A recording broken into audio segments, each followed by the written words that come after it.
What's going on, everybody? Welcome in to the Blazers Uprise post-game show. Damian Lillard hits 2 threes in the final 10 seconds or so. That man is absolutely insane, but the Blazers do blow another almost 20-point lead to the Chicago Bulls. Thankfully, they pull this one out. I am feeling very conflicted. We'll touch on the good and the bad. Yeah, this is kind of a weird post-game show because I am not happy blowing 17-point lead after 17-point lead after 17-point lead, especially knowing that it's going to happen while we have the 17-point lead, but also at the same time, what an exciting finish to that one. What an exciting series of events. You have Dame hitting a pull-up 3 down 5 with 10 seconds left to cut it to within 2. And then they inbound the ball. Huge play by Gary Trent Jr. getting that jump ball on Zach LaVine. And then another huge play by Gary Trent Jr. winning that jump ball against Zach LaVine, which ended up allowing Dame to get off that second 3. So his contribution to that final series of events cannot go understated. And just absolutely insane shot-making clutch play from Damian Lillard. By far the best player on the court tonight. So it's like, I'm feeling very conflicted because on one hand, like, yay, that was amazing. On the other hand, a little bit frustrated, a little bit frustrated about the way that had to happen, so to say. So I'm sure there's people that aren't going to be, say, oh, you should be thrilled. You should be, on cloud 9 right now because of Dame's shot making there in the final 10 seconds. I just wish it just shouldn't have came down to that. We had a massive 7. What was our biggest lead in the second 19. half there? 19? Yeah. Halfway through the third quarter. And I tweeted out around that time, we all know the Blazers are going to blow this lead. So I knew it was going to happen. You almost know when they get a lead that they're going to blow it. And that's just not a good feeling. So anyway, how are you guys feeling right now? I'm curious as to how chat is feeling about this game. Are you guys feeling good? Are you guys feeling conflicted like me? Are you guys, I don't know, like, what's the feeling? Because I'm definitely frustrated with kind of how things went down, but I'm also, that at least we got the win, I guess, and Dame's just absolutely insane. Can always appreciate his greatness. So let me know how you guys are feeling. Eric, how do you summarize your feelings about this game and then Dame's final series of shots there? Well, I'm never gonna complain about getting to see another Dame buzzer beating win, Dame time in effect. So that was awesome to see. But once again, you guys know we are not a results-oriented program. So the fact that we won 5 of 6 games earlier in the year, playing like how I felt as not very good brand of basketball, and now we pull out this game that we should have easily cruised to if we played the way that got us the lead in the first place. But instead, the other team makes adjustments and we don't. And we get thoroughly outplayed the entire second half of the third quarter into the fourth quarter and had no business winning this game. But we have this man, Damian Lillard, who can make insane shots and make up for any kind of crappy offensive system we have. And he did that once again tonight with a little help from Cantor as well. He was huge tonight.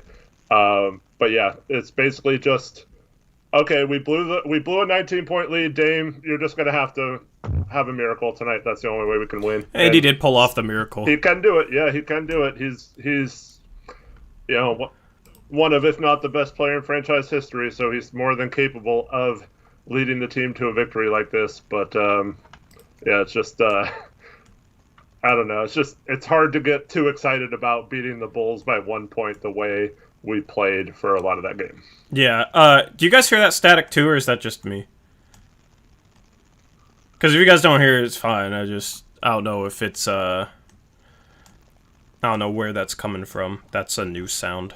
Yeah, you hear it. Eric, try, making sure the cord is plugged all the way into your mic or something. I think it's, your mic audio is a little staticky for some reason.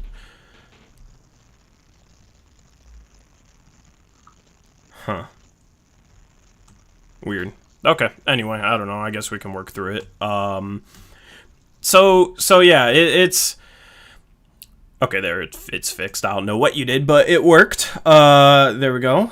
Yeah, so, yeah, I mean, this team is just horrible at keeping leads. It's absolutely horrible at keeping leads, and it's something that's just so consistent, and it's been a problem in years past. It's frustrating, man. It's like, you should be able to feel, positive when you go up by 20, but it's almost at the point that if we go up by 20, it's like, oh, yay, this doesn't even matter because they're going to come back. We're going to blow this entire lead. I mean, we lost when we blew a 20-point lead to them earlier. We were up 19. It needed miracles from Dame in order to pull that one out. I mean, I'll take the wins, I guess. I'll definitely take a win out of this, especially with as depleted as we were. It's just we were playing decent basketball. Our defense, the second, third quarter was solid. We held them to 33 points in the third quarter. So I guess it was just the second we held them to 19. But overall, you're talking about a bad Chicago Bulls team. 3 out of the 4 quarters tonight, they scored 33 points or more. That's just not good. Our defense should not be that bad. And it's like, I don't want it to get confused. I'm happy about, Dame hitting those shots. That's exciting and whatnot. It's just, I'm kind of frustrated that we require so much out of him in order to pull out a game that we should have had in the bag. You know what I mean? It's like, yay, Dame hit those shots. It's ridiculous that he had to hit those shots, so that's kind of where I'm at right now. This is just a very weird post-game show to do because I've never been so, conflicted in terms of how I feel about, just exciting clutch play from Dame, but then also just the way that went down and the way that had to happen. So, yeah, I know there's going to be some people that aren't happy with me because I'm not, screaming at the top of my lungs about it, but overall, I'm just, I don't know. I don't know. I'm just so at a loss for words, man. So Westbrook, don't delete those kind of comments. It was incredibly stupid, but you don't have to delete it. Yeah, I'm not even gonna respond to that. Yeah. So I don't know. Chat, what do you want us to talk about first? We will cover team-based aspects based on how you guys want us to cover it. Normally we just go into things, but I'm so just kind of conflicted and confused about this. What do you guys want us to really touch on first? You shouldn't have done that. Everyone wants to talk about Melo now. Well, we'll talk about Melo when we get to him. I still got to make some graphics. So team-based things. Do you want us to talk about the offense? You want to talk about how it completely bogged down and was super stagnant and we couldn't get a good shot in the fourth quarter once again? Oh, y'all want us to talk about Melo? I mean, we could talk about Melo. Screw it. Just because the chat wants us to talk about Melo. The Melo stands can't even get mad at us, right? It's chat. It's a democratic process here. So, in the minutes that Carmelo Anthony did not play tonight, we were a very good basketball team. I guess that's maybe the most, or maybe not very good, but we were a good basketball team in the minutes that Carmelo Anthony was on the bench. I guess that's the most optimistic spin I can put on this game, because when Carmelo was in, he played 17 minutes, was a minus 23, 2 for 8 from the field, 0 for 3 from the three-point line, statuesque defensively, our worst defender by far tonight. Yeah. I think it was our second worst, but we'll get to that later. I don't know who would be worse than him tonight. Who's worse than him? Our superstar. Dame was absolutely terrible. I have seven times this game I kept track. He didn't close out or just lazily closed out. Yeah, give Carmelo 36 minutes too, and I bet you I've at least 7 times as well. And then Dame was not worse than Melo tonight. No way. For as good as Dame was on offense, he was that bad on defense, in my opinion. But yeah. He had good moments. He had good and bad moments. He had some possessions where he was terrible. He had some possessions where he was solid. Melo, just shout out Kyle Wilson, $5 donation. He says, I don't want to hear anyone praise Stotts for starting this year when he only played for him 14 minutes. Nas also outscored Melo in that time period too. Yeah, making Nas a token starter for 14 minutes, how does that deserve praise? That's just, we're really lowering the bar here. But sure, I guess Dame was worse defensively. I mean, I don't made up for it on the offensive end. Yeah, I don't agree. I don't guys. agree with that, but sure. But the thing is, Dame's dropping him 44 points, 9 assists, whereas Carmelo is inefficient from the field. If Carmelo is not making threes, he is a detriment to the team. It's that simple. He has struggled from the 3-point line in the past few games. I said when he was at 44% from 3, I said I expect that to regress. He's a career 35% 3-point shooter and has never shot that well from 3. Guess what? Going into tonight's game, he was shooting 36% from 3. That's going to drop even further. After tonight's game, I can do the math. I think he might be below 35%. He is now 26 for 75 from the 3-point line. That is 34.6%. Okay? He is now a below 35% 3-point shooter. The problem is, this season, he's shooting 39% from 2, and he's horrible defensively. Honestly, there is nothing he brings to the table, outside of maybe locker room leadership, I guess. In terms of on the court right now, there is nothing he brings to the table that helps the team, because he's not hitting threes. And his isolation post-ups aren't efficient. And they're not helping the team either. He's shooting under 40% inside the arc. There's just nothing he helps the team with at all. Like, I can't find one aspect of the game where he helps the team right now on the court. Just looking at his game log, let me find it here. 2020, 2021. In the last 4 games, he was 2 for 10 from 3, 1 for 6 from 3, 0 for 4 from 3, and 0 for 3 from 3. He's 3 for 23 in the last 4 games from 3. Which is just terrible. And guys are going to go through slumps, but this is what I was saying before, is he's not a 44% 3-point shooter. He's not a 40% plus 3-point shooter. Last year I felt like was a bit of an outlier with him shooting 38%. He's a career 35% 3-point shooter. And I don't think it's a surprise that he is a minus 23 on the court tonight in 17 minutes. I tweeted out when we had a big lead. We all know this lead is going to go away. And somebody responded, yeah, watch, just wait until Melo comes in. Melo comes in, the lead just evaporates, right? And sure, there's some issues with the team when he's on the court that aren't his fault. But overall, at this point, I would rather play Nas Little than Carmelo. I don't know. How do you feel about it? Because I'm just not happy with his play right now. Well, obviously, I think you saw Stott's not happy with it either. He got pulled a lot sooner than he had been in the first half.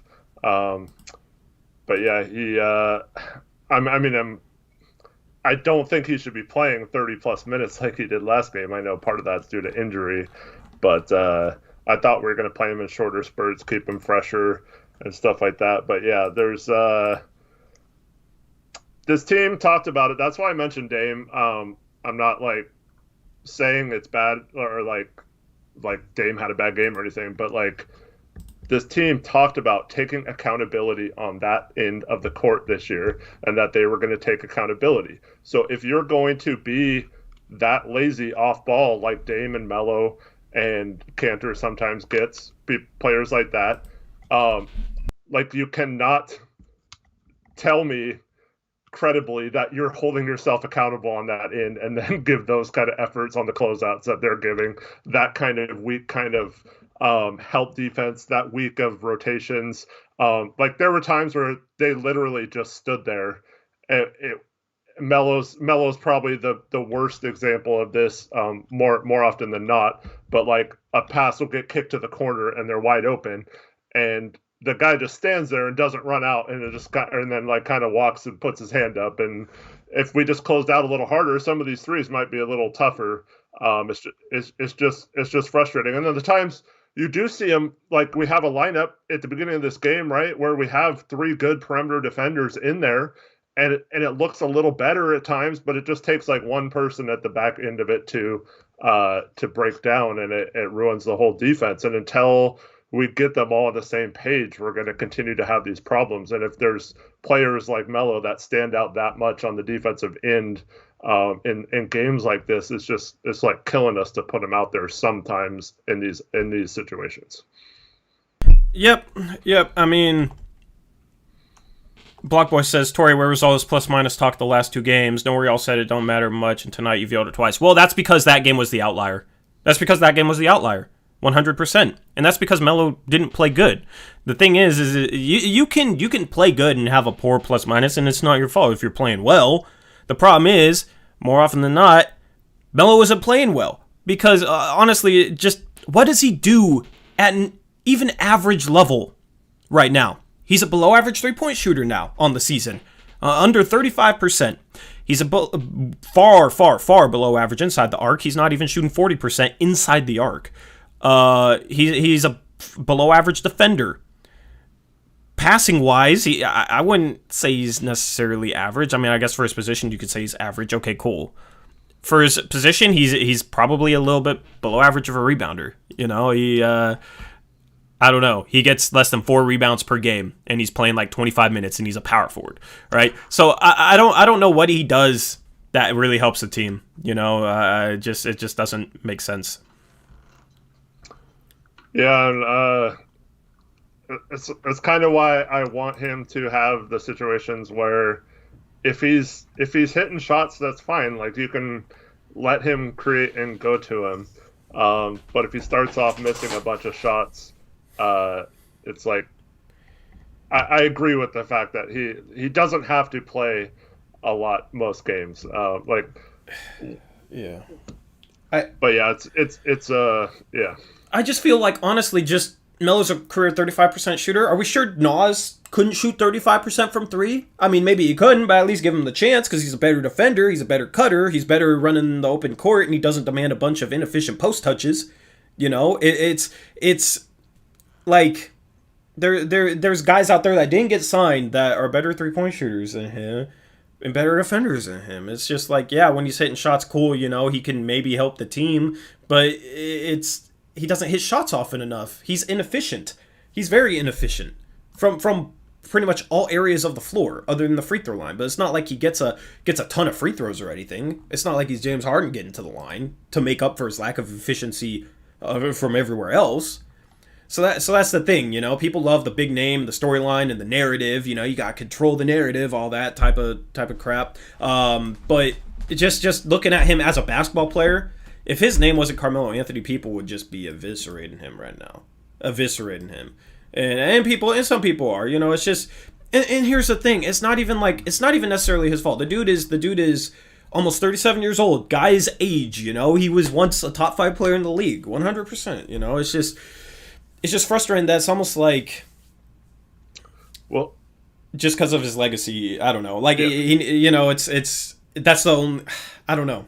I feel like if he wasn't Carmelo Anthony, if it was Nas Little playing like this and doing the same things Carmelo Anthony would, Nas Little would never see the floor. Yeah, see, the thing is, we continue to give him, like, the post-ups he had tonight. They're all 15 feet from the basket. We do nothing to get him going towards the hoop. Like, why not send him on some back cuts? Why not get him some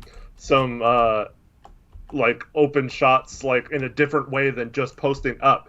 We've seen it time and time again. Him not going back to last year, he's not efficient on those shots. So why does our coaching staff continue to go to him in those positions that they know he's not efficient? So why aren't they trying to get him posted up closer to the basket? Why aren't they trying to get him off a curl where he can catch the ball and shoot it right away instead of having to... Is he efficient in those situations, though? But what I'm saying is we don't do those things. So how are we supposed to know if he can help our team in another way? So, like, I just want them to at least not just go to the same thing over and over and over again. Like you're saying, there's data that you can back it up. He is not efficient from those spots. So why not try to get him maybe in some different spots and react on that? It doesn't make sense to me, and it's because of his name, like you said. We just expect him to eventually make those shots or whatever. But like we don't like do any, and this goes for like almost all of our players. Even Damian Lillard, we don't give him the best looks we can possibly give him because he's constantly having to make like 5 feet behind the line 3-pointers with a guy in his face and another guy coming to double and all that kind of stuff. And we don't have any way to get our people the balls in a position to succeed, and especially against good defensive teams. Like, we got lucky tonight, we were playing the Bulls and they're not very good on defense. So like, I just want them to, I don't know. It's mind boggling to me that we have this problem. We can all see that it's a problem, but we just keep going back to him in the post over and over again when he's in the game. It's like, why don't we try something different? Yeah. I mean, I agree with that, but also there comes a point where it's like you have to try things in such a specific way to hopefully make him right productive, where it's just like, why didn't we just get Ersan Ilyasova, who can knock down 36-37% of his threes and be a solid defender and doesn't wouldn't be fed in the post. Like, that's the thing. That's kind of the point I'm at, where and that's why I didn't really care to have him back. It's that this is exactly what I was worried about. Yeah, and that's like, I mean, I just don't get it. Like, if this was only Melo, like every other player we got good shots for, but like Melo comes in the game and we just post him up and it's different. But like, I don't feel like we get, like, I don't know, why didn't we have some cuts for Little to get him involved earlier? Maybe you could have sparked him starting. Like, if I didn't know Nas was in the game in the first quarter, I wouldn't even have known he played, because I didn't know he didn't do like a single thing right or necessarily wrong. So I guess it's fine that he wasn't screwing up either. But like Gary Trent hit some incredibly hard shots in this game too. And most of Ant's shots are difficult. Like, we don't do anything to get these guys moving towards the basket, away from the ball, and maybe get some easy buckets to get them going. It's just it's mind-boggling to me, and that goes back to the coaching. So like, I can't blame Melo necessarily for keep on taking these shots when we keep putting him in the game. And let's go post up Melo out of a timeout. That's our plan. That, like, we're literally, that's our best strategy sometimes, is to post up Melo out of a timeout. Like, that's just ridiculously bad coaching, in my opinion. And like, it goes back to the thing I've been saying for years. The personnel is not the problem. It's the way we're using our personnel. And yes, Melo might be a problem. I don't know, because we're not using him correctly, in my opinion. But, like, at this point in his career, it's more than likely he needs to play a different way than he's been playing in the past. But like, until we have a different mindset as a team where we're not going to be this stagnant and go one-on-one so much, and when we start blowing leads, just resort to ISO ball and hoping someone makes a tough shot, like, I don't know what to do. Because like, I mean, guys like Melo they can make a tough shot every once in a while. He's incredibly inefficient, but he can make those shots. Whereas, like, I don't think we can post up Nas and have him score. I don't think he would be very efficient in that offense, like, doing it that way. So like, I just feel like we need to find a way to get these guys better looks, and it's not necessarily having to do with Melo. Like, if we had a whole system that wasn't predicated on giving him post touches, I think it would be better for all parties involved. I mean, it'd be better, but I mean, you're talking about, like, as a spot-up shooter, he's now been below average this season. And you just look at him throughout his career, that was never really, like, one of his major strengths or anything. His major strength was being able to take guys off the dribble, and now that's a weakness of his. So he's not, he doesn't have that as a scorer. Then what is he?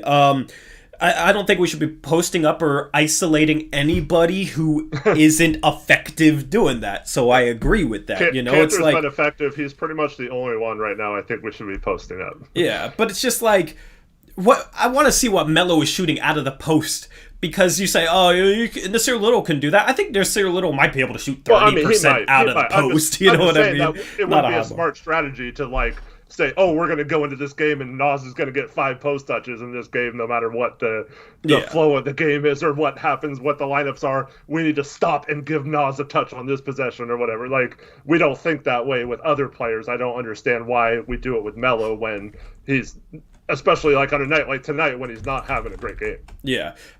Nathaniel and I have been having a conversation about what Melo could bring to the table, and I want to read this comment because I want to touch on something. Because I asked him what positive things can Melo bring to the team, and he said spot-up shooting. And I said, well, he's been a below-average spot-up shooter so far this season. And Nathaniel replied, he said, he was positive at the beginning of the season. He's gotten into a slump.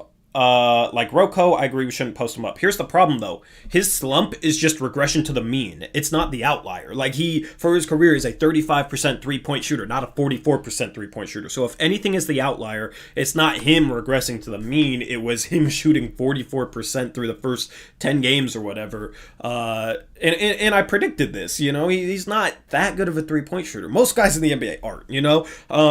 I was hoping that he could maybe shoot 38% like he did last year, but I mean, you look at, he's been in the league a long time, and you look at him throughout his career, he's on average been a 35% three-point shooter. The problem is that's average. That's an average shooter in the NBA, right? So I wouldn't even say that's a positive that he brings if he shoots his career average, right? Now he's a little bit below that. So that's the thing. It is I wouldn't hold your breath on him like getting back up to 40% or even the 38.5% that he shot last year. Shout out to JM for the $5 donation. He says, crazy freaking shot, although I bet at Portlandia is saying Stotts himself hit the shot and we are 100% winning a chip now. JK, love the show, guys. Appreciate the donation. Shout out Near 012, man. You're always supporting the channel and it means a lot. He dropped a $5 dono. He says Rodney Hood is a good post player. He's built for slow basketball in a good way. But yeah, the only two people I feel somewhat comfortable about posting up is Enes Kanter for sure, and then Rodney Hood if he has like a matchup advantage and if he like has a shot going, you know. But here's the thing: it's like Rodney Hood, if he's not hot, we don't force feed him in the post. You know what I mean? And he doesn't shoot a bunch. He doesn't get 5 post touches and a post touch out of every timeout and that type of thing. You know, so that's what it comes down to. Yeah, it's just frustrating, man. Like I don't even know. Like there are some people that will never admit Melo's faults or that Melo, you know, played a bad game, and there's people that definitely agree with me. And you know, chat wanted us to touch on Melo just because he struggled so bad in this game. I do like that, you know, he didn't get 30 minutes in this game when he was playing bad. So I don't know, like. I hope that team success outweighs Melo's legacy. I hope Melo's individual legacy is not more important than team success. So if Melo continues to really play bad, like Little should get minutes ahead of him. You know, you get Derrick Jones Jr. back. If Melo continues to really struggle, Little deserves a chance because Melo is not helping the team win right now. But, you know, with Neil Olshey's comments in the offseason and, you know, about protecting his legacy, it's just, I don't like the whole, you know, weighing his individual legacy almost at the same level as team success, right? It seems like he's going to get his 20 minutes no matter what. This is the first game where it seems like he's gotten less than 20 minutes.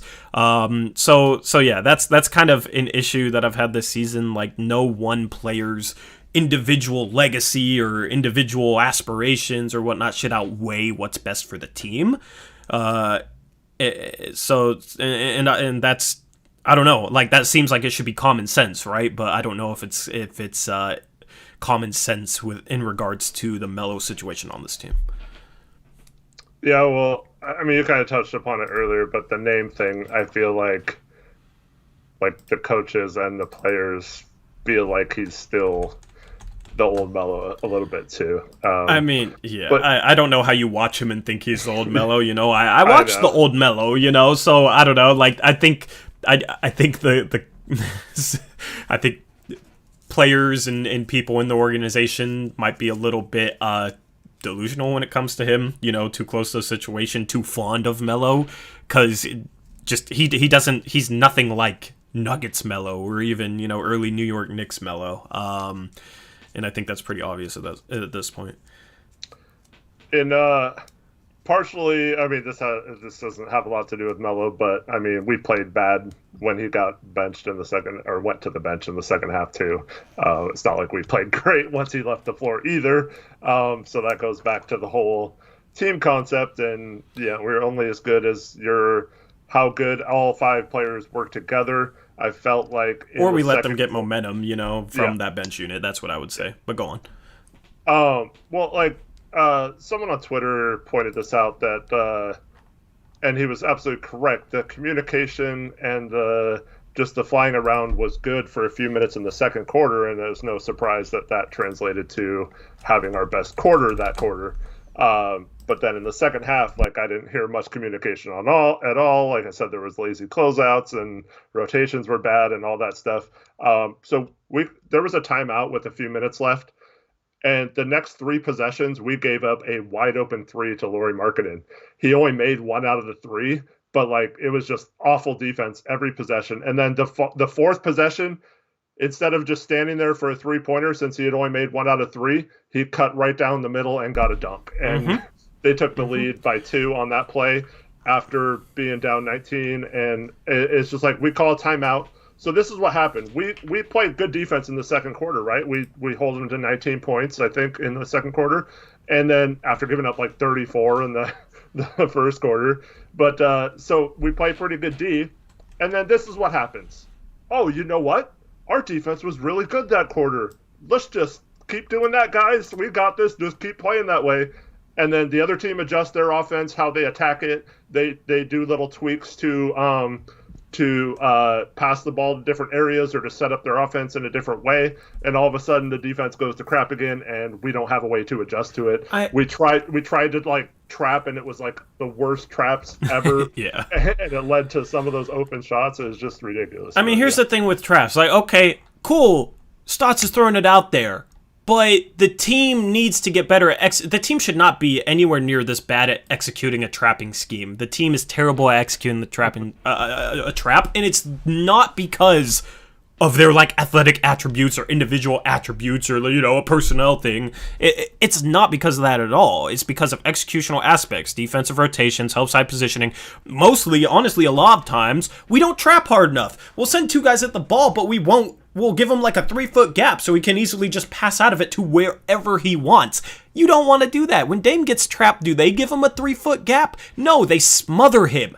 They control him. They make it hard to pass out. If Dame passes out, oftentimes it has to be, somebody running up to half court because that's the only angle he has on a pass. Or he has to, he's smothered so tightly, he has to put some loft on the ball to get it out of the trap, and that means the ball's in the air longer, which gives the defense more time to rotate back and not give up a 4-on-3 situation behind the trap. That type of thing. It's like, I don't know, man. It's funny because people say, oh, we just get trapped. It's like the personnel. But it's like, I don't know. You see other teams with similar personnel trap us and do a much better job of it, and you can see the obvious differences in the way Dame gets trapped and the way we try and trap other people's when we try and trap. So it's just funny because, like, it's just funny to compare the way other teams trap us, and then also how we respond to it offensively compared to when we trap other teams and how they respond to it offensively. Because the Bulls, when we start throwing a trap out there, they were ready. They were 100% ready. They cut to the right spots, they made the right pass, and they picked it apart. Part of that was them knowing what to do. That Thomas Satoransky and one lane he had, perfect cut to the middle of the floor, and he got a lay-in out of it. And Melo fell asleep. Yeah, like, guys fell asleep, but that'll happen, when you're worried, when the ball is trapped and you're worried about help side rotation, that'll happen, if defenders' heads are turned, you cut there. Especially if your name is Derrick Jones Jr., but what happens with Derrick Jones Jr.? He sits in the corner. He sits on the 3-point line. And then he gets a wide open 3, and he misses it, and people say, oh, well, see, that's why teams can trap Dame, because Derrick Jones Jr. can't hit 3s. But he could cut. Nobody's paying any attention to him. If he cuts and we feed him, he has a dunk. Probably on someone. Probably an and one. But he sits on the 3-point line. Because overall, from top to bottom, we are not prepared offensively to deal with the traps. We do a terrible job dealing with it. Also, the defenses we face trap harder than we do.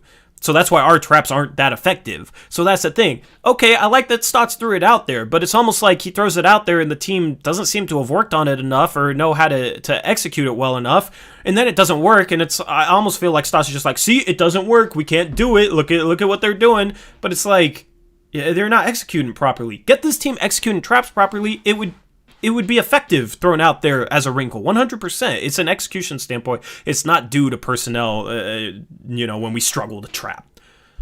Well, like there was a play, I think it was on it was either the dunk or one of the three-pointers for Markkanen. So Cantor comes off, like he was obviously going to double. Levine backs up almost to half court, and Cantor's like 10 feet trailing him. And he's still like, coming with like a soft, lazy, double team. And then by the time he gets to him, the ball's already gone, and they have a 4-on-3 advantage, and it leads to a wide open shot. And stuff like that is like, it's just such like amateur mistakes by professional players that you should know if it's not immediately there, you don't sprint out to someone near half court to double team them. That never works in the NBA, especially against like kind of bigger guards. Maybe if they're like super small and can't pass over the top of you, maybe. But even then, it was so far behind the play that it was just too slow. Like you have to know when to abandon it's not as simple as, okay, on this play, you trap him no matter what. On this play, don't trap you like drop or whatever. There needs to be some sort of like read of what the situation is to know what to do on there. And the fact that it's not taught properly to these guys and they haven't run it for years when they should be experts on this by now with all this stuff. It's just I just can't believe we're watching an NBA team not be able to execute simple defensive assignments and stuff like that. And it just drives me crazy. Like, Rocco had a play in the first half where he played great defense. Markkanen got the ball in the corner. He closes out perfectly. Markkanen tries to drive on him. He cuts him off. Markkanen has to pass back out. Then Rocco just stands there while Markkanen goes back out to the three-point line. They pass it back to him, and he hits a wide-open three. Because like Rocco didn't stay on his guy and stuff like that. So like there's stuff like that like just drives me crazy, and I don't know why these issues are happening time and time again with this team if it's being addressed by the coaching staff. Yeah, I 100% agree with that. And that's what's been so frustrating this season is the types of mistakes. NBA teams are going to make mistakes. That's a given, 100%. But the type of mistakes the Blazers are making are just mind-boggling. Like, you don't see other teams making these mistakes. The Chicago Bulls, like, they don't really have a good defensive roster. They're starting Kobe White, they're starting Zach LaVine, they're starting Lauri Markkanen. Patrick Williams is a solid defender, but he's a rookie, right? But they didn't make a bunch of dumb defensive mistakes tonight. We're the team that did it with a veteran lineup that should know better. So that's the frustrating thing is a lot of the types of mistakes in which we're making are just they're really, really bad. Like, they're honestly inexcusable, and it's not due to personnel. Not due to personnel. I have to say that a million times because some people out there just don't get it. It's not due to personnel. It's due to it's mental mistakes that shouldn't happen. Some guys lack awareness, situational awareness, that type of thing. It's not really that. It's more of a. It just looks like a team that doesn't work on defense, doesn't practice defense, doesn't watch defensive film. It's like, and these problems aren't getting better. That's the issue I have. I understand at the start of the season, if you have a bunch of these types of mistakes, I understand that. But they should be improving. That everybody was saying, oh, well, it's only game 3, give them time. They haven't had much time. They need time to gel. They need time to figure things out. Tonight was game, 18? I don't think it's any better. I don't think it's any better whatsoever. So that's the frustrating part.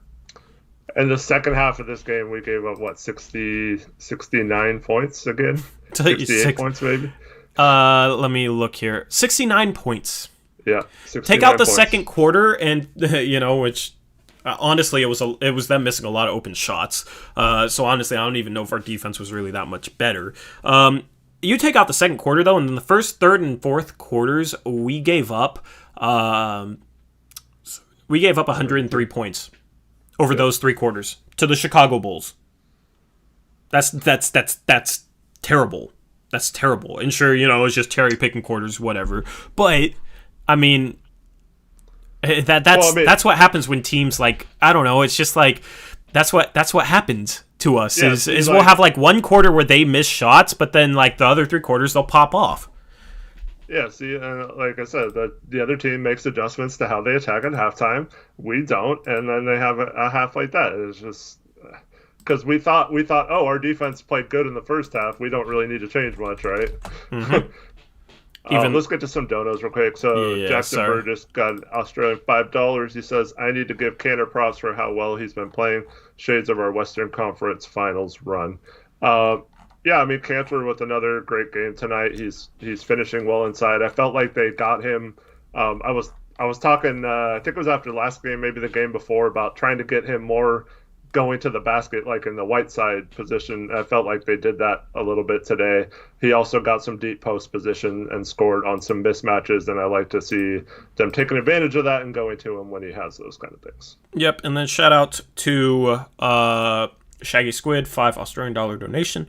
He says, Eric, can you talk about how more than half the game Cantor was in no man's land? Sick of people thinking he played well defensively. Well, was he in no man's land because of the scheme, or was he in no man's land because he didn't know where to be? A lot of times I feel like it's the scheme. If you're talking about pick and rolls, he's supposed to drop and he gets stuck in between, a guard attacking him and his roll man as the big. And a lot of times he's put in tough situations because we don't, contain on the perimeter, or we don't close out well, and he has guys driving at him and he has to make a decision between helping and staying on his man. So, I don't know. What are your thoughts on that, Eric? Yeah, well, let me just read off Near 012's donation because it has to do with that one. So he says, $5 donation, says, at last dono, the whole team was in no man's land other than, I'm assuming he meant Rocco. And Trent, don't bash Cantor for doing what we expect him to do. Shaggy Squid and I got in a conversation about this a little bit on Twitter. This is how Stotts wants him to be. Like, he wants him to be clogging the middle, waiting for a guy to penetrate so he can stop him there. And I absolutely hate that defense. Like, I despise it. I don't think it works against good offensive teams. And you see how many open shots we give up because of it. I've been saying this for 2 years now. If you don't have the personnel, play aggressively, because at least when you get up an open shot, or if you give up 2 or 3 open shots, if you're playing aggressively, you have a chance to, 1 out of 4 times, maybe cause a turnover. And the Bulls are one of the, if not the worst at turnovers per possession in the NBA. So, we should have been pressuring them more, been more aggressive on our defense, trying to force them into mistakes, which they will make if you do that. So when your defense sucks, you might as well try to get some easy baskets out of it every so often, so you can at least say, well, we gave up these 20 open shots that we would have gave up anyway, but at least we got 6 fast break points or whatever out of it because guys were playing the passing lanes or something. But it just drives me crazy. Our off-ball positioning of pretty much everyone on our team, especially our bigs, I feel like is pretty much one of the worst in the league, and that's why it's reflected in how bad our defense is and has been. Yep. Do you want to get to individual players? Sure. All right, so we got the graphics now. Let me just put them on the stream. All right, there we go. Okay, so. Okay, where are they? There we go. Cool. So Damian Lillard, 44 points, 9 assists tonight, 15 for 26 from the field, 8 for 17 from the three-point line. Absolutely phenomenal performance. He put this team on his back and saved them. We needed every one of his 44 points. Of course, just the clutch play late, hitting those 2 threes, just phenomenal, man. It was kind of reminiscent of, do you remember that Bulls Hornets game last year where where the Bulls hit 2 threes in the final 5 seconds to win to win that game. You know which game I'm talking about? It ended with that Zach LaVine 3. This was kind of, doing that to them. It was kind of reminiscent.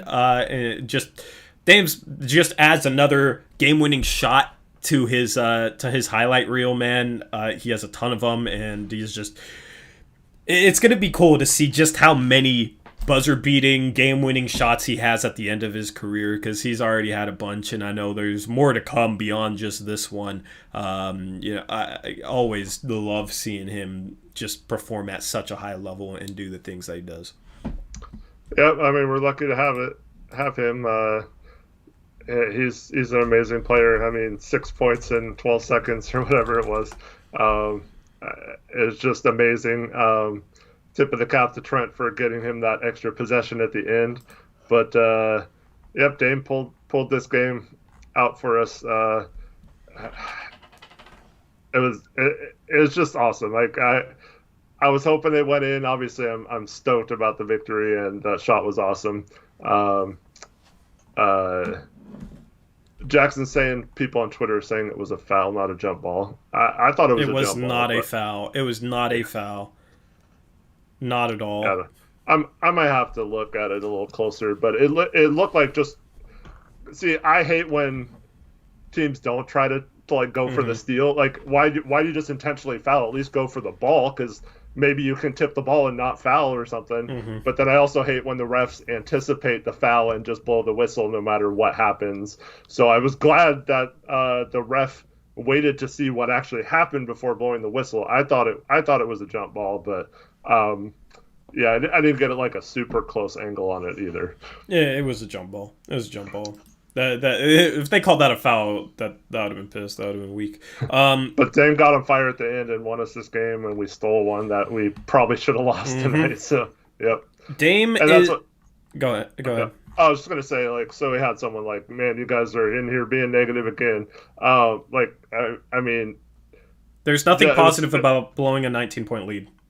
Yeah, I mean, if this is why, I mean, we talked about this. We're what we're like 8-5 or something, and we'd won 5 out of 6, something like that. And everyone's like, oh, there's nothing to be negative about. You don't have to like criticize anything. We're awesome. Blah blah blah. We've won 5 out of 6. How dare you say anything about the coaching? And then we're like a lucky jump ball and a 3 from Dame away from like being 500 right now instead of like way over that. And so I mean, I'm stoked. I was like cheering my butt off, like I wanted them to win. It's just like I can't come here and say like, oh, the Blazers are such an amazing, perfect team. They did nothing wrong and they deserve to win this game, because that's just not true. And there's once again, there's shows that will give you that spin if that's how you like it. We like to say how we feel, and we don't feel like the Blazers. We tell it how it is. Played well enough, so like we're gonna say that they didn't play well enough. Like they need to do better, and you can't say that when you're up 19 that, oh, well, they have injuries, so that's why they blew a 19-point lead. That's not what happened in this game if you watch it. So like I'm not just gonna sit here and give them the injury excuse either. So but yeah, it was a thrilling game and we won, and I'm stoked that we won. But like we're trying to break down things that can change to make this team a better team and be where they want to be, especially once they get guys back. Because I mean, if we would have lost this game tonight, I mean, we're talking about maybe like not even being in a situation where we can even make the playoffs outside of winning the 2 playing games, if even when we get guys healthy. So like it's important that we win these kind of games, but I'm not going to be like over the moon excited that we at the way we played to win the game. Yeah, I mean, we tell it how it is, we're not going to sugarcoat things and try and push some overly positive narrative to try and make you guys feel like this team is playing good basketball, and it's not. It's that simple. Huge shout out to my guy, Andrew Perez. He says, what a game. Good to see you, Andrew. And then shout out to Near 012, $5. He says, there's always Oregon Live for rainbows and cupcake talk. Yep, if that's what you want, I don't even, hold that against you. Some people would rather have rainbows and and unicorns and all that type of good stuff. If that's what you're into, more power to you. This platform, we don't paint a pretty picture when we're blowing a 19-point lead. So if you want that pretty picture, there's definitely other places out there that'll just only talk about the last 12 seconds of this game and then only talk about when we got up 19, and there's outlets that'll do that. So if that's what you're into, I don't blame you. That's cool. Completely fine, not offended. If you want honest breakdown, that's what we're here for. Because if the team plays great, I'll tell you guys the team played great. I mean, go look at the Lakers post-game show, right? This team is just not playing good basketball right now, so that's why it is how it is. That's just the way it goes. So, Beavis, shut up.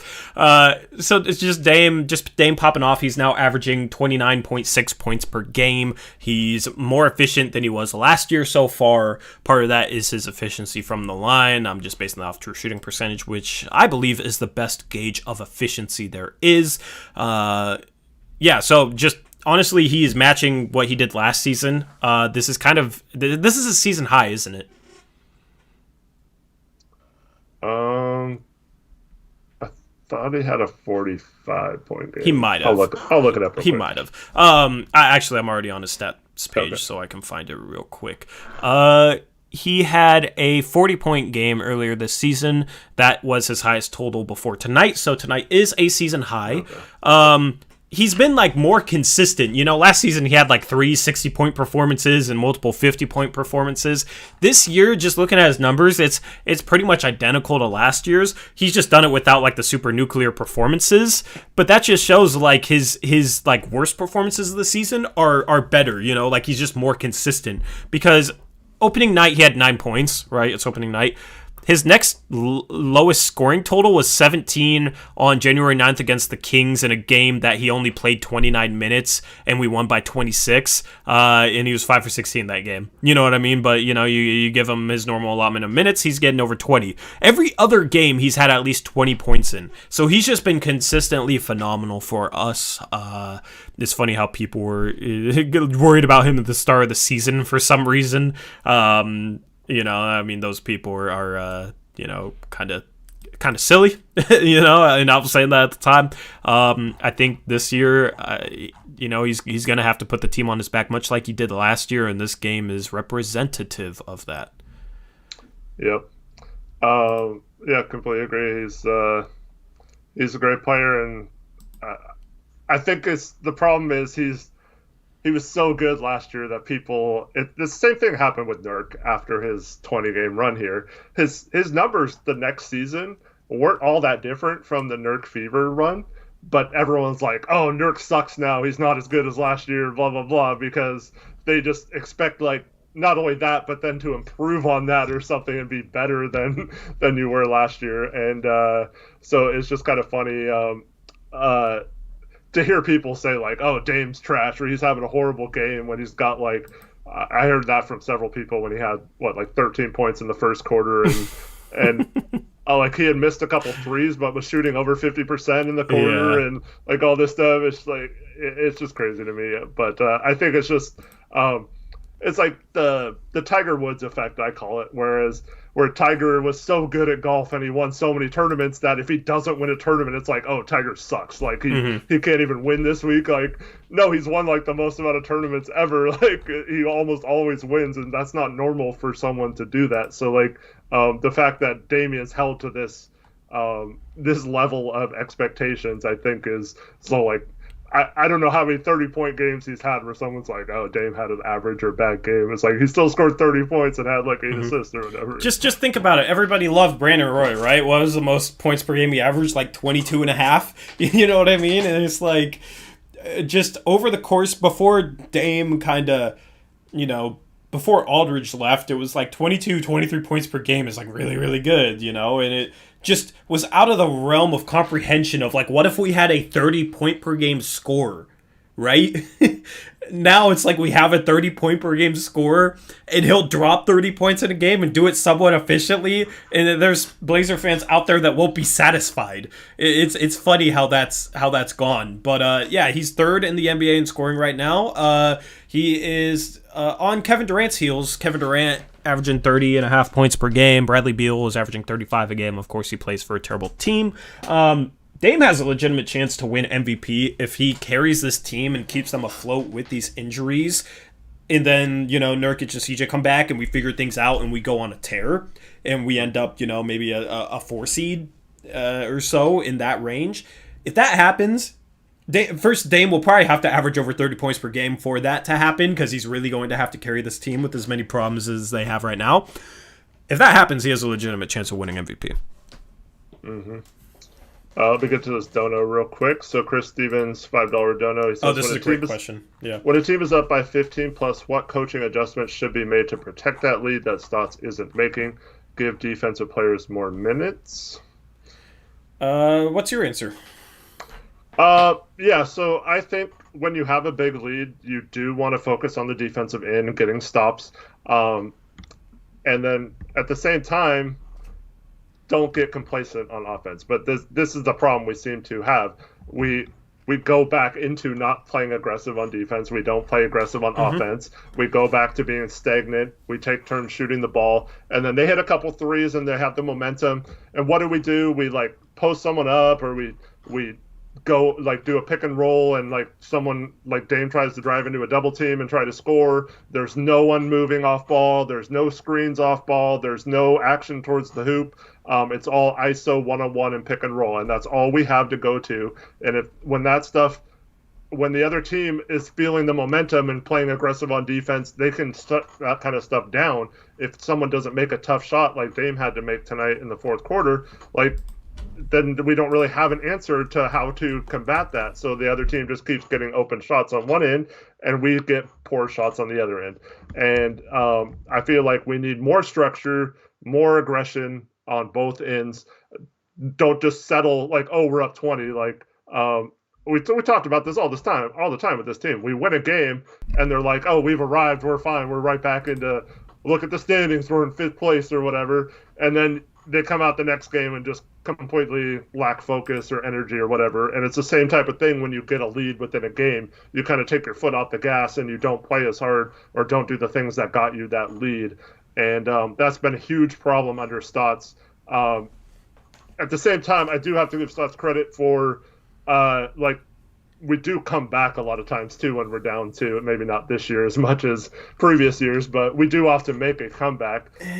Do you really want to give Stotts credit for that? Because most of the time when we come back, it's like Dame hitting a bunch of crazy shots or CJ hitting a bunch of crazy shots.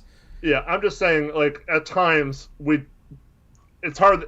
Like, Stotts hardly ever pulls the shoot on games, like, is what I'm saying. Like, he often will try to leave the players out to try and come back as long as possible, maybe even to a detriment at times. But the same kind of thing, like, I wish we would play like we are always down. Because you've seen this team when they're the underdog, or like tonight, people left them for dead with 12 seconds left, and all of a sudden we win the game or whatever, and some people turned off their TVs. Sorry. I didn't turn off my TV. I really needed to go to the bathroom, and I thought we lost. We were down 5. And then I came back till Lamar heard screaming, and I was very confused. I'm teasing you.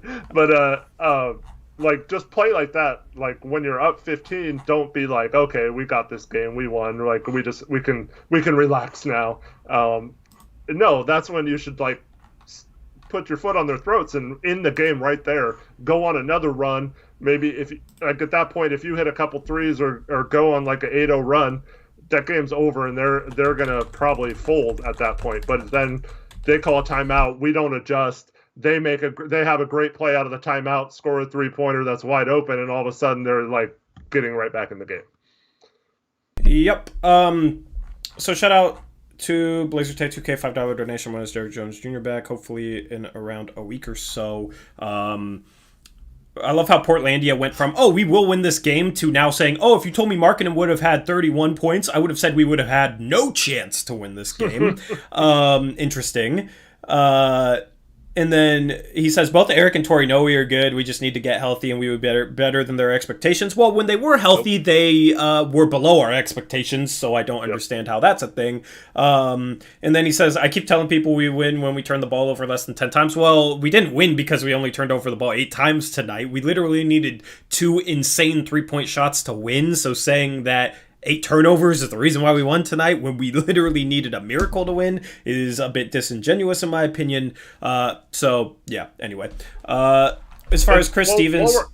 While we're on this topic, let me just say this real quick. Peace and Love said earlier that we don't give Stotts any credit. We give the credit to the players when they win, and we don't give them any blame when they lose or whatever.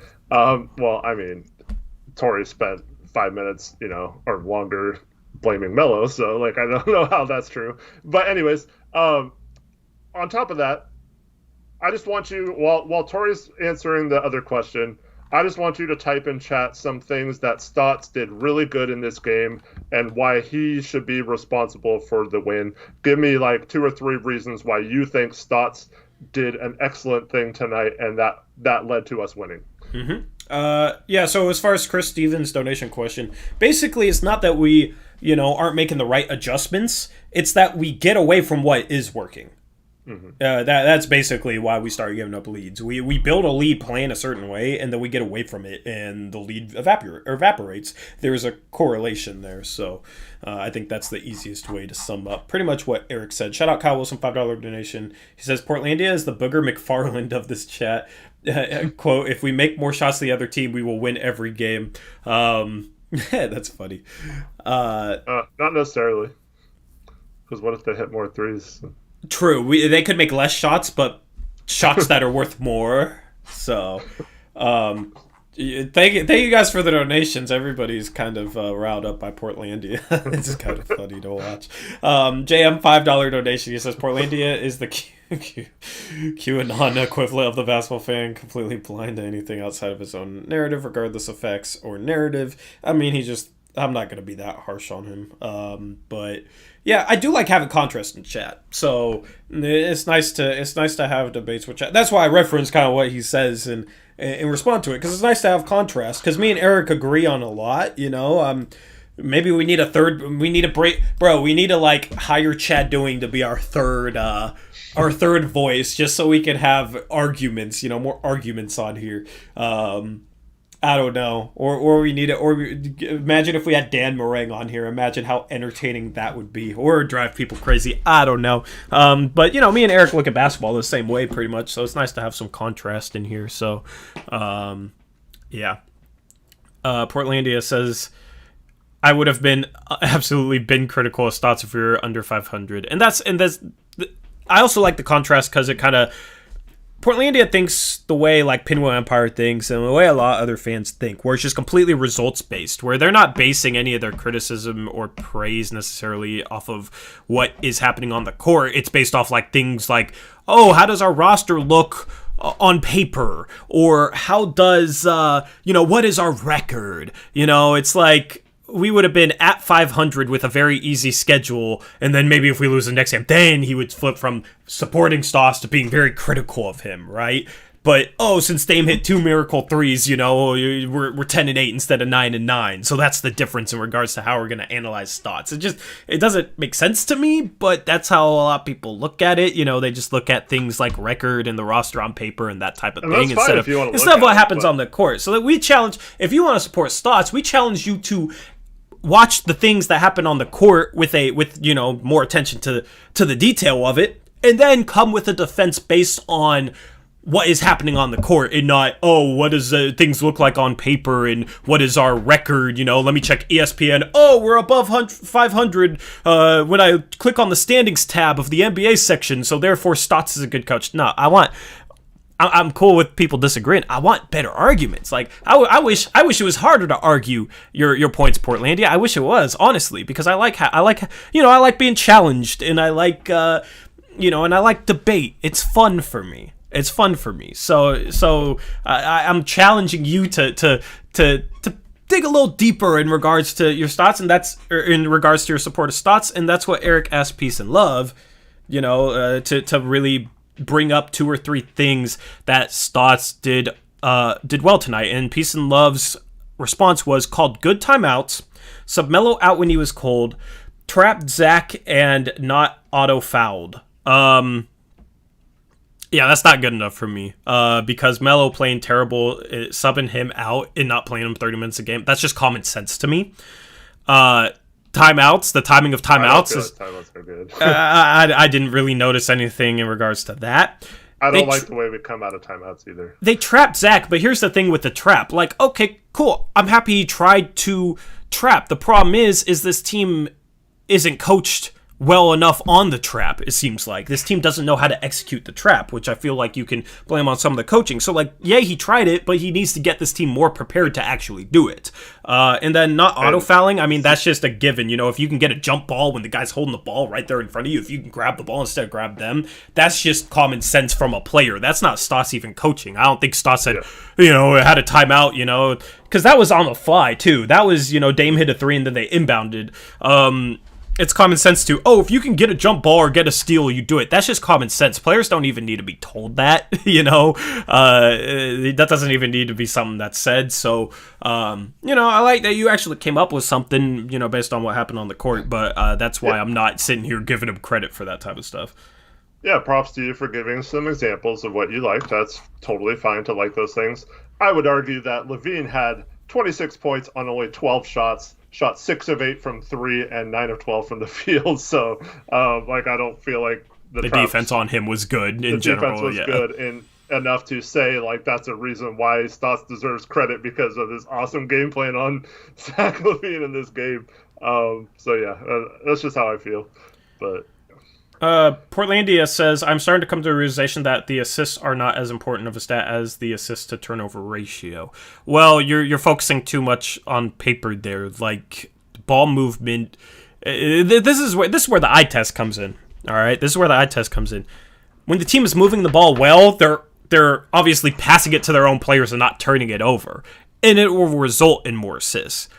So you can literally analyze that just by watching what happens on the floor instead of coming up with a specific assist to turnover ratio.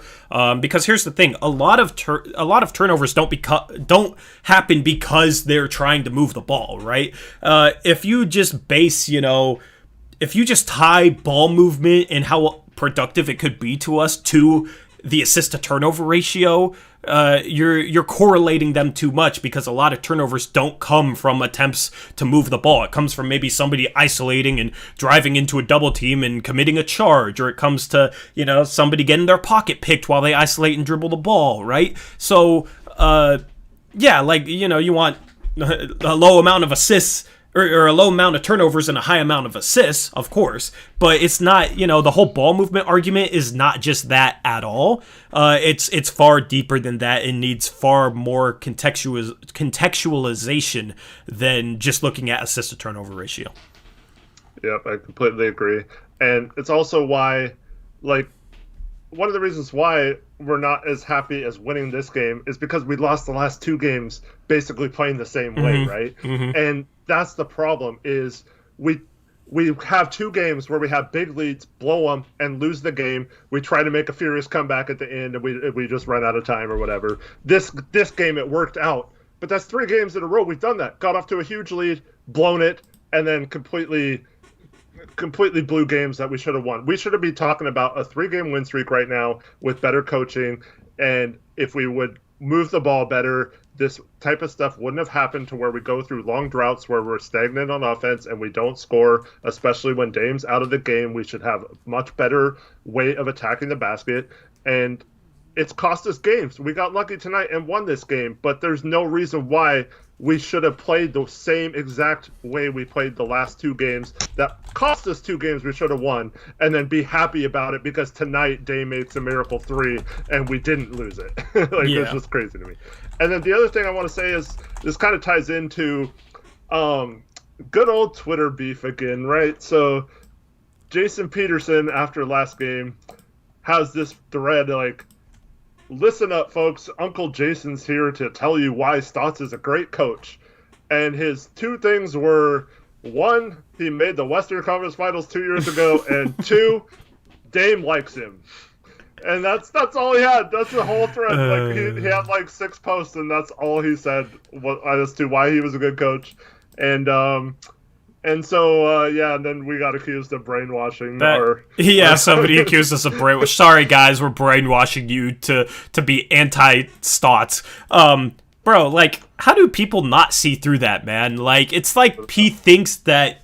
I don't know, man. Like, how do people not see through that crap, man? That's exactly what I'm talking about, where, like, people support Stotts and can't even bring up anything on the court. It's like, Dame thinks he's cool, and 2 years ago they did something in the playoffs. Like, are you kidding me? That just shows, man, that's just media members that don't know how to actually break down the damn game. If you could break down the game and you had reason, if you could break down the game, then you would either have reasons you like Stotts based on what happens in the game, which he apparently doesn't, or you'd have reasons why you don't like Stotts based on what happens in the game. Either way, there's people that can break down the game and do like Stotts, right? A guy I throw out there, he hasn't been in here a while, but Jake Carey, JDC, I don't know what his YouTube name is somebody that we've known for a bit of time. Yeah, so, I mean, he knows how to break down the game, and he always gives actual basketball reasons as to why he likes Stotts, and that's why I like having him in here, because we can have a legitimate basketball discussion.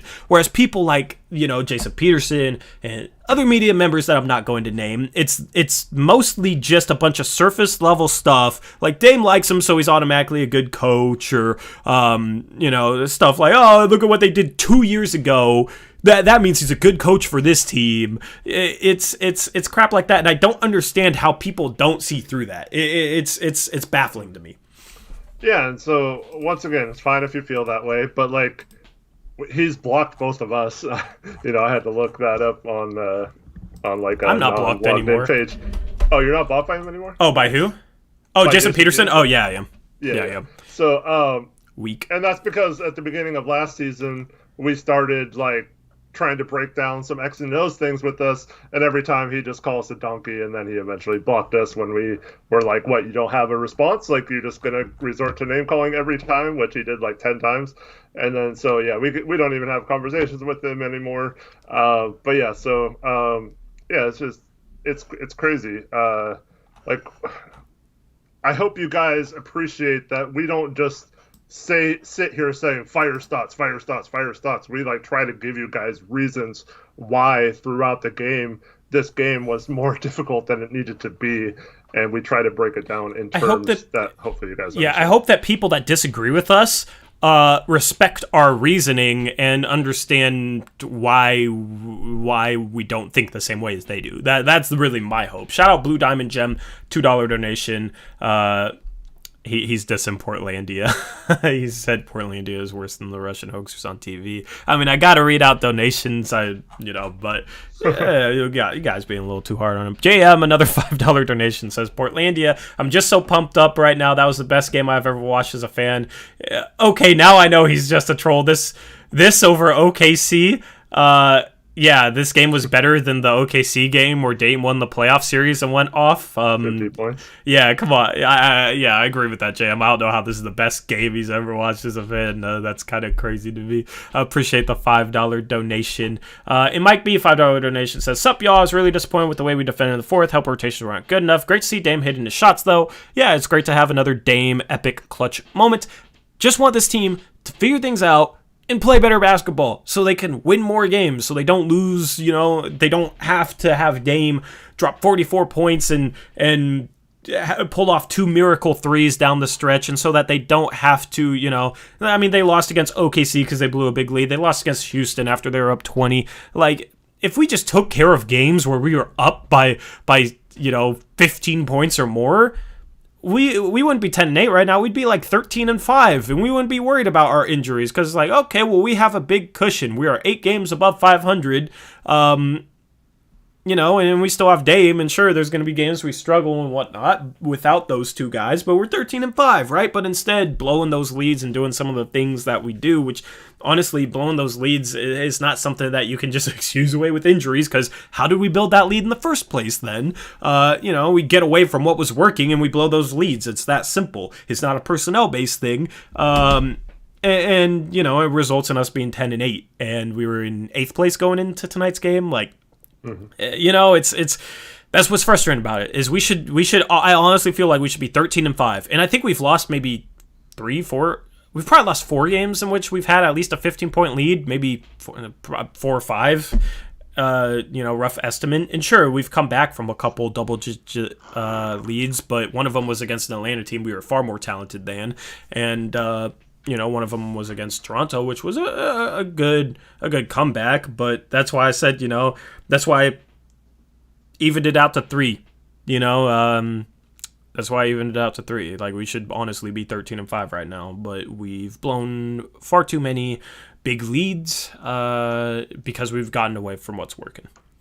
And this was the easy part of our schedule. Now we're into the tougher part, and the next few games are very difficult. So I don't like saying, oh, we're the 5th seed. We're the 5th seed or 4th seed when we got hurt or whatever. Like, that doesn't you're just excusing what's happened since that point by saying, oh, they were good. Like, so you don't think we should? You're basically saying we weren't good enough to keep a 20-point lead against Houston, and we weren't good enough to keep a 17-point lead against OKC. Is that what the point you're trying to make? Yeah, and then you have people that say we were a top 4 team prior to injury. It came ahead of 9th. Like, that doesn't mean anything. So yeah, let's get back to the players because we've kind of detoured here. Let's try and... Am I lagging? Yeah. Wow, first lag in a while on a post-game stream. There's your guys' daily dose of lag. Hope you enjoyed. Let's move on and talk about... Let's try and do this in 15 minutes. We're not going to talk about Melo. We've already talked about him. We just talked about Dame. Let's talk about Ennis, who was huge tonight. 22 points, 11 rebounds, 5 offensive rebounds. I've put it on the stat graphic. It kind of looks weird. I don't know if I'll do that again. But 5 offensive rebounds of his 11. Great on the offensive boards. There was a lot of offensive rebounds that he almost got and dropped out of bounds or got a hand on. So he was a menace on the offensive glass. 9 for 13 from the field. He was a really reliable low post option for us tonight. Defensively, I think he was solid. You have some people that think he was bad. It's kind of hard to analyze how much of it is him, not being in the right place and how much of it is just him being put in the wrong place by the situation itself, so to say. Overall, very good game for Menace tonight. Yeah, and he's shooting great. He's finishing really well around the hoop. He's getting rebounds at an insane rate, and I feel like it's kind of reminded me of 2 years ago when Nurk went down. How much he's contributing. He's not good defensively. I feel like we could use him better on that end once again, but he's enough to get by. With Nurk's injury, I feel like we can still not panic and say we should be losing these games. So that's another reason why I don't feel like it's okay to just say, oh, well, look at our record, we're 10-8 or whatever, because I feel like we still have, especially this year, the depth to make up for some of these losses. CJ is maybe the only one you could argue with that about, but I feel like Cantor is doing just as enough defensively to make his offense and his great performance on that end worth it playing him big minutes. Yep. I mean, I wouldn't say he's necessarily been bad, he's never going to be somebody that's just wow, he's a really good defender or anything. But for his standards, he's been above what I expected him, above what he was earlier this season. He's gotten better at playing tall around the rim. Because it was almost like, even during the Western Conference Finals run, it was almost like he would kind of sink into a stance while trying to go vertical and protect the rim. And he just played smaller than he was around the rim. I think he's gotten better. It's kind of hard to explain, but I think he's just gotten better at being a little bit more of a presence around the rim. And then, there's possessions where he'll here's the thing. There's possessions where he knows he's kind of outmatched in a situation and he'll just go for the steal. and there was a couple times where he didn't get it. Markkanen got a dunk because Kanter missed the ball. But it's situations where I feel like if Kanter tried to go up and contest the shot, he would probably not stop the player, possibly foul. And the thing is, he does do an okay job of swiping at the ball and actually getting contact with the ball. And a lot of times that's kind of the best thing for him to do in certain situations because he's not, Hassan Whiteside or something like that, which is going to really match guys vertically at the rim. So overall, I think he's gotten smarter defensively in the past 2 years or so. He doesn't, have great physical tools, but I think he's gotten smarter at reading certain situations. He's definitely improved in the past 2 years, in my opinion, and he's been okay. And the thing is, okay for Enes Kanter is good, is really good. So yeah, he struggled defensively to start the season against certain teams. He's going to really struggle just because of the matchup. But overall, I've been pleased with him being serviceable defensively because offensively he's still a really good big. Yeah, so he's one of the few bigs that's actually best suited for Stott's defense and the drop scheme and stuff like that. I'd like to see them go away from that a little bit, which may make him struggle at times, but I just wish we pick up the level of aggression because he's not like the kind of guy who's gonna meet someone at the rim and block their shot. He's more. I am fine with him swiping at the ball more because it's the same way with like Melo swipes at the ball a lot too, and sometimes can knock the ball loose instead of it's a little easier when you're not a good shot blocker to do that than to block the shot up high. But I don't know. It's like on the defensive end, it's a game like this, like they had no post presence at all. They had no inside game other than off of cuts from their wing players. Mm-hmm. So like it's really hard. Like, what do you do with him? So I feel like Kanter's doing about as good of a job as he's physically capable of doing in those situations because he's not going to be able to make it from like the middle of the key on a drop coverage on a pick and roll and get out to a 3-point shooter in the corner off of one pass, a quick skip pass. So like he's playing about as good as his physical abilities allow him to play under the defense we run, and it's fine for now. I don't know if we can win it all that way, but yeah, I feel like he's playing about as good as he can play on that end. Yep. Let's move on. Let's talk about Gary Trent Jr. Efficiency-wise was, I don't know. Actually, he was good efficiency-wise. He was 2 for 4 inside the arc, 4 for 10 from the three-point line. That's 40%. That's below his season average. He's been shooting the lights out of the ball. 18 points, had 4 steals as well. I think he played good defense today. Was maybe our best defender. Kind of disrupted a lot. Had that huge jump ball, and I don't think that counts as a. Does that count as a steal if you win the jump ball after that? It doesn't, right? I don't think it does. I think it counts as like a team turnover. Yeah, team. Yeah, so that was as big, that was basically a steal, as big as any play. And I don't think it counts as a steal for him. So and then to win it over Levine is like a quick jumper. Yeah. Yeah, just impressed that he won that that tip ball against Zach LaVine too. So Gary Trent Jr. just those 2 plays in the final 10 seconds there cannot be understated. Those were huge. He stepped up. He got hot. He can kind of put this team on his back for stretches when they're struggling offensively, just due to his shot-making ability, and it's nice to have Here's the thing. Like, in the past, when CJ was out, you didn't have another guy who could, like, kind of put the team on his back a little bit and carry the team. So if, CJ was out, it's like, dang, we're kind of screwed. You know what I mean? I guess you could say maybe Nurkic, but he's, obviously a different type of player, obviously a post guy. So he's not, pouring in stuff from the perimeter, kind of playing the CJ-esque role. Gary Trent Jr., it's so nice to have somebody that can play good defense and then also put the team on his back. And he's stepped up with CJ being out and had some really big performances. This is another one of them. He was huge in tonight's win.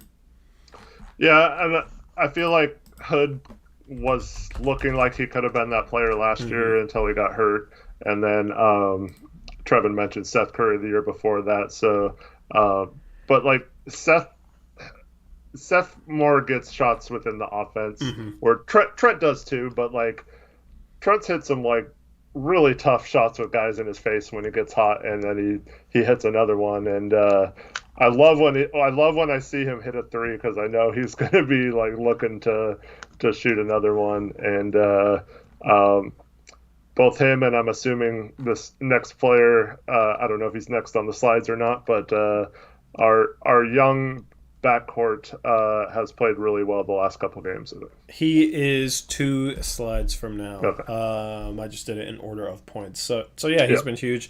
Good game from him. Let's talk about Rocco, who returned to the lineup today. 9 points, 4 steals, 4 assists, 3 for 5 from the field, 1 for 3 from the three-point line. Good statistical game from Rocco. He was solid defensively. That's the thing. It's like we're so bad defensively, but we have guys that are good defenders. That's why I don't think we should be the worst defense in the league when you have a guy like Rocco playing, you have Gary Trent Jr. playing, you have, and Derrick Jones Jr. hopefully is back soon. Cantor has been good for his standards, so to say. Like, I don't think we have a terrible defensive personnel whatsoever. That's why it's like, the whole, the way how bad our defense is, it's not a personnel thing. Rocco, he did make a couple mistakes tonight. You touched on one earlier, but also had some big defensive plays. It was nice to see him knock down a 3. He had a couple impressive drives. He had that streak where he literally couldn't finish anything inside the arc. He had a drive late. He was the last player to score other than Damian Lillard, where they were struggling to get a shot off, and he drove and got a finger roll at the rim. He also had an impressive drive and scoop shot in, I think it was the first half earlier in the game. Overall, just solid performance from Rocco tonight. Nice to have him back in the lineup. Yeah, especially with how thin we are. Just rotation-wise, it was nice to have him out there. He made a 3, so that was nice. Still like to get that up.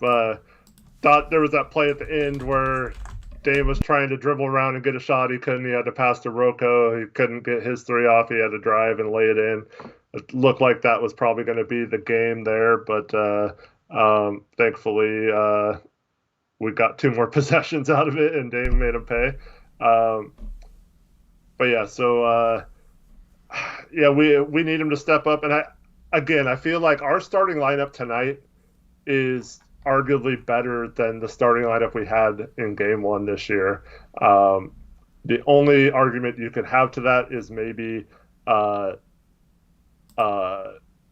Nurkic and Cantor being that much different on the center position. But I mean, honestly, Nurkic wasn't playing like lights out defense or amazing defense earlier this year either. So like, I feel like there's no excuse for us to play this bad of defense when you start a lineup, when you have a guy like Robert Covington, you have Gary Trent Jr., you have Nasir Little, who I believe is a really good defender, in my opinion. And so, like, I don't know. I want to it's nice to have Covington. We need him to be good at defense. I wish we didn't need him so badly to play good defense, but the only problem is when Derrick Jones Jr. is out, he had to guard on ball a lot more than he should be, and we require that out of our wings sometimes. So I do wish we would maybe try something else there, but Covington had a nice game today. Shout out JM $2 donation. He says, at Portlandia, 0 turnovers occur with 0 ball movement. Yeah, based on your logic, Portlandia, why do we ever pass? We should just never pass so that we could really limit our turnovers. And that would obviously just make us the best team possible if we just never passed. Let's move on and talk about the next guy. Anthony Simons kind of struggled shooting the ball tonight, but here's the thing I like with Ant, is he's playing with visibly higher confidence. You can tell he's playing with more confidence, and when you have a guy like him who's gifted offensively, he's obviously gifted, and still like has some work to do to kind of fully put things together. He's going to have some bad shooting nights, but I want him to be confident, because if he's not confident, he's not going to be efficient. he's not going to shoot the ball that well. He's not going to have games where, he drops 26 points in off the bench like he did a couple of games ago, right? But when he is confident, you'll get big performances from him because he's offensively gifted enough, even at his young age and little experience, to put together big offensive games. And you'll also get, some games where he shoots 10 shots and only makes 3 of them. That's not an efficient night. 2 for 6 from the three-point line is okay. That's 33%. You'll get some bad games where he doesn't make shots, but at least you'll get some big games too, and at least it'll be, a bit of a wild card instead of him not playing confident and consistently struggling to make shots and not really having a positive impact ever when he's on the floor. Do you think that's like a good, a good summarization of kind of what has changed with him? Yeah, and I'll just add to that. I feel like he is no longer a liability on the defensive end as well. So last year, if he had a game like this where he's missing shots, you could say he's getting burnt on defense too. So like you can't play him, you have to bench him. So this year, I like his mentality on offense. I do wish we would run a little bit more structured offense to get him maybe thinking about passing, but that's just not our style of our team. We rely on ISO and shooters to make plays, so I can't really fault any one player. So I'll say the same thing I said about Melo. Like, we don't use Anthony Simons to get the most out of his ability. So if you expect him to be this breakdown offensive set-minded point guard, that's just not how he plays. But I do like that he seems like he came in this game and he's realized, much like Trent last year, that you can stay in the game even when you shoot bad if you play well on defense. And that's how Trent got an opportunity last year and then started hitting shots. So if Anthony can do the same thing, I feel like this is a good sign for him that he still had an impact on this game, even though he shot 3 for 10. Yep. And here's the thing that I've liked with his development. He's getting into the paint far more often than he did last year. He's doing a really good job of getting downhill and into the paint. The next evolution of his development is going to be him making the right play once he blows past his primary defender. I think he needs to get a little bit more creative in terms of finishing inside, and that's something he can learn from Dame for sure. And then, get a little bit better at reading the defense as it collapses on him and knowing where to deliver the ball. Once he does that, he'll be a good offensive player, like, for sure. You know what I mean? Because that's just the next evolution of his game. He's upped his 3-point percentage this year. Going into tonight's game, let me look it up. Going into tonight's game, he was shooting 41.6 or something. I think 41.8, something like that. Come on, load Basketball Reference. Come on. I'm pretty sure it was near 42%, just under. It might have been. I checked it a couple games ago, but he's been shooting well. Wait. Oh, I have to click on his name. I can't hit search. I don't know. It won't load for me. Let me look it up on Google and see if it'll work that way. Why's my Internet Explorer not working? Because I'm not lagging, am I? Like, it's almost like I don't know. Hopefully I'm not lagging. I'm not lagging stream-wise. I don't know. None of my pages will load. You're right. He was shooting 42% going into tonight's game. So that's the thing. Like, shooting-wise, he's upped his 3-point percentage. And some of those are shots off the dribble and hard shots. It's not like he's just shooting spot-up shots, too. So, that level of efficiency is, I wanted to see 3-point improvement. And I think that kind of shows that he's more confident shooting the ball this year. And he also made some form changes that I think are benefiting him. So, he's shooting 37% inside the arc. Let me look at his 3-point rate. 70% of his shots are threes, so he doesn't shoot much inside the arc. So that's where I think the next evolution of his development will come is being more of a slasher, finishing inside at a more efficient rate, maybe getting to the line a little bit more, and then playmaking out of his slashing ability. If he has a ton of potential, because if he's able to do that at a high level, he can be a guy that's one of the best sixth men in the league, in my opinion, once he figures all that out.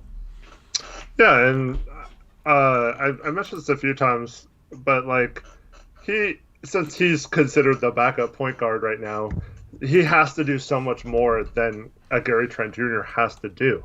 And Trent last year could just come in, play defense, and hit threes. If that was all they asked of Anthony Simons last year, I feel like they would be thought of similarly right now. Instead, everyone makes such a big deal about him being our backup point guard and not having a true distributor out there. So like they're harder on him than they would be for Trent. But like if we have both of these guys shooting above 40% from three, because when we went into the season, you were talking about all the 40% 3-point shooters we had on the bench, right?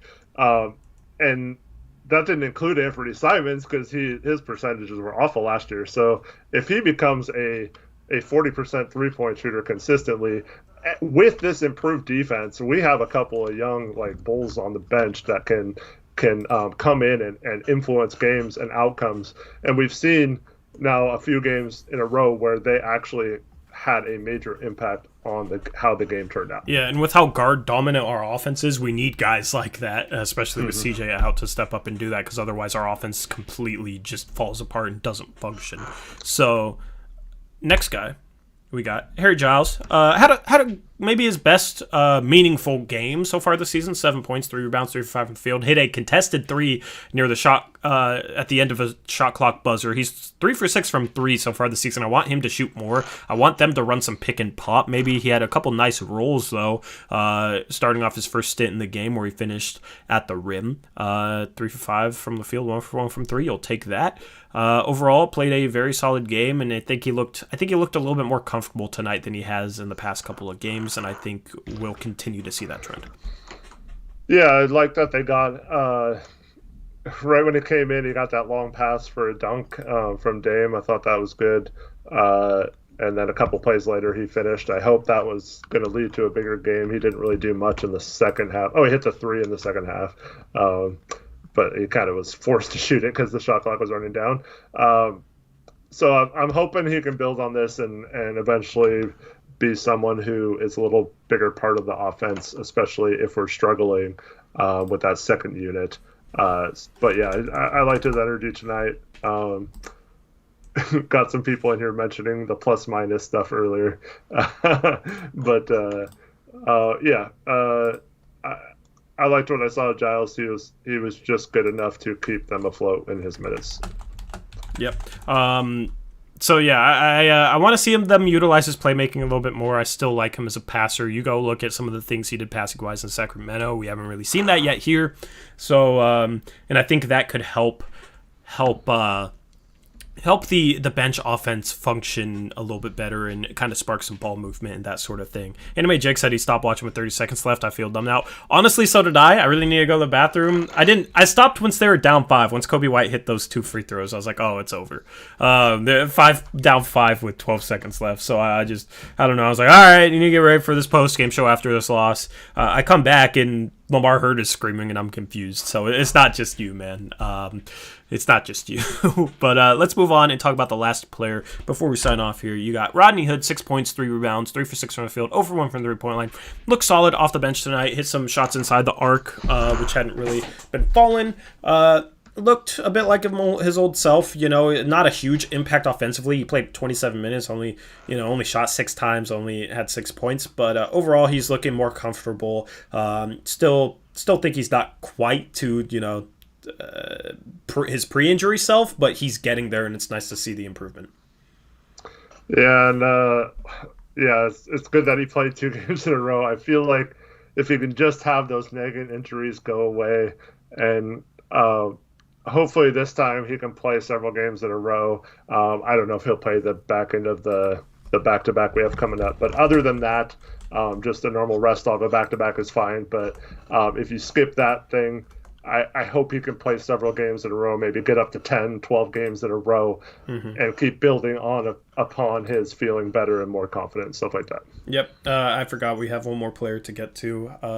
Dustrom just brought him up. But yeah, and I want to see him maybe get a few more looks. He had the 21-point game. It seems like he hasn't really gotten many looks each game.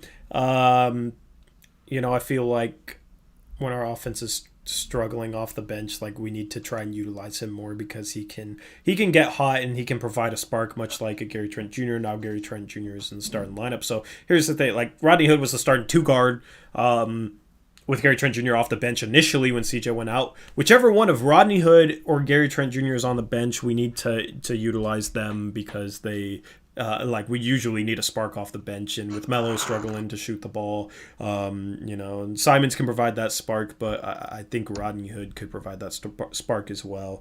We might just need to look for more. Yeah, it's another interesting dynamic where Trent probably deserved to start, in my opinion, especially now that the way he's played in the starting lineup, but also Rodney Hood had his best games as a starter, so that's something to keep an eye on, like how to keep both guys playing well at the same time versus maybe having to choose one over the other. Yep. Let's move on and talk about the last guy who started tonight. Nasir Little played 14 minutes as kind of a token starter, kind of the Vonleh role. That's why I'm not sitting here saying, "Oh my goodness, Stod started Nasir Little." Like, I don't know why would I. Well, I don't know why people were praising him so much for that. I don't know. That's kind of weird to me. But overall, I think it was just good just to get him playing next to Dame instead of off the bench. Like, it was a good move, But, didn't play much tonight, even though I think he was solid. 5 points, 3 rebounds. Only shot was a 3. He made both his free throws. He knocked down a 3. His form looked good. Defensively, he didn't really impress me tonight. I don't know if that's just, due to a lack of playing time or whatnot, but I think his main issue right now is his closeouts are terrible. That's kind of an issue with the rest of the team. He just doesn't close out well, and he gets burnt a lot from it. So that's something that I think he will and should improve over the course of the year. Other than that, he's better against, forwards. He's not really a guy you want to switch out onto guards just yet. He just doesn't really necessarily have the foot speed for some of these guards. But overall, we kind of saw those issues tonight. But overall, I think he had a solid game. He fit in, didn't really make any mistakes offensively, knocked down a 3-point look, is only 3. It's nice when you can get Harry Giles and Nasir Little shooting 2 for 2 from 3 in the same game. And it was just nice to see him get some burn with the starters, because with the injuries we've had, we're going to need to play him some minutes. Yeah, the only thing I like about when he doesn't close out properly, at least he's like going full speed and trying to hustle. So like he'll make a lot of mistakes, but at least he tries to overcome those by making a hustle play or using some energy. So hopefully that'll lead to him eventually being taught the proper technique, and then you have both the hustle and energy along with the correct technique, and I think he can be maybe not a lockdown defender, but definitely an above average defender in the NBA if he's taught those properly. Yep, just a growing process with him. He hasn't had much experience in his NBA career, so that's the thing with these young guys is you're not necessarily looking for instant production. You're looking for flashes. You're looking for some good play. Hopefully, they're not making mistakes. There's going to be some issues or some weaknesses of theirs that they can improve on, and it's good to identify those and make those a priority for them going forward. So anyway, that wraps up the players from tonight's game. Anything else you want to touch about before we sign off here? No, I think we pretty much covered it. Destrom said he had a question. What game winner is better, Levine against the Hornets last year or Dame versus the Bulls today? Dame. Yeah, we're going to say Dame because he's... So Blazers Uprise Live will be at 3 p.m. next week. We do have a couple earlier Monday and Thursday games, so that'll be between 3 and 3:30 p.m. 3 and 3:30 p.m. Blazers Uprise Live will go live in that time span. We'll have picks against the spread, and we'll preview both those games on Blazers Uprise Live. If you haven't subscribed to Blazers Uprise Live, make sure you do so. We're about 50 subs away from 1,000 over there. That is where we stream twice a week, Mondays and Thursdays. So definitely go check it out and help us reach our goal of 1,000 subs. Also, I don't do this much, but if you guys recommended us to people that enjoy Blazer basketball that may not know about us, that would mean a lot to us. Always trying to grow the community and grow the platform. So if you have somebody you know that's into Blazer basketball and might be interested in our show, it would mean a lot to us if you guys, recommended us or gave us a shout out for them. Of course, you don't have to. It just, it would mean a lot, and it would help us grow here on Blazers Uprise. Follow us on Twitter. I'm at Tori Jones YT. Eric is at HoopsJock. The channel is at Blazers Uprise. Links in the description below. Other than that, that's a wrap for this game. Dame hits a buzzer beater, another game winner from him. The Blazers do blow a big lead though, and hopefully this isn't a continuing trend because I'm getting a little tired of blowing big leads, but at least we could pull this one out due to some heroics from Damian Lillard. Anyway, that's a wrap. I'll catch you guys later. Hope you have a good rest of your night. As always, peace out.